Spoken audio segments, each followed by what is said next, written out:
അപ്പൊ നമുക്ക് ഡയബറ്റിക് എന്ന് പറയുന്നത് വന്ന ആൾക്കാരുണ്ട്, വരാൻ പോകുന്നവരുണ്ട്, ഇനി ഭാവിയിലേക്ക് വരാൻ സാധ്യതയുള്ളവരുണ്ട്.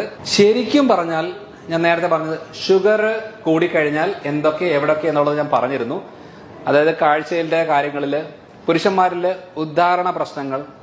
ഈ ഉദ്ധാരണ പ്രശ്നങ്ങൾ വരുന്നതിന് മുമ്പാണ് നമുക്ക് ഈ കുറച്ച് കാലിലെ മരപ്പോ പുകച്ചിലോ രോമം കൊഴിച്ചിലോ അങ്ങനെയൊക്കെ തുടങ്ങും. അപ്പോഴേ മനസ്സിലാക്കണം ഇതൊക്കെ ബ്ലോക്കിന്റെ ലക്ഷണങ്ങളാണ്.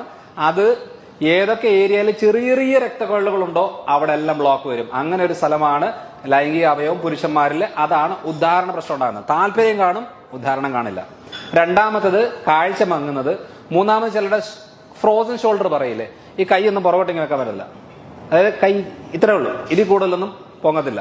ഒരു ഷേക്കൻഡ് കൊടുക്കണമെന്നുണ്ടെങ്കിൽ ഇങ്ങനെ കൊടുക്കണം, കൈ ഒന്ന് പൊങ്ങി കൊടുക്കണം.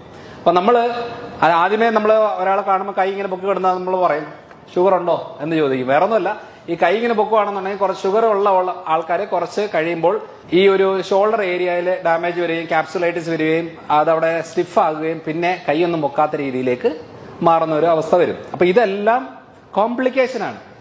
അപ്പൊ നമ്മൾ അറിയേണ്ടത് ഇപ്പം മൂത്രത്തിൽ പത എന്ന് പറയുന്നൊരു കണ്ടീഷൻ ഉണ്ട്. ആ ഫോർത്ത് യൂറിൻ എന്ന് പറയുന്ന ഒരു കണ്ടീഷനിൽ നമ്മൾ നോക്കുന്ന എന്താണ്, ഇപ്പം നിന്ന് മൂത്രം ഒഴിക്കുന്ന ആളുകളിൽ പത കാണും എന്ന് പറഞ്ഞുകൊണ്ട് അതൊരു യൂറിനിൽ പത ഉണ്ടെന്നല്ല.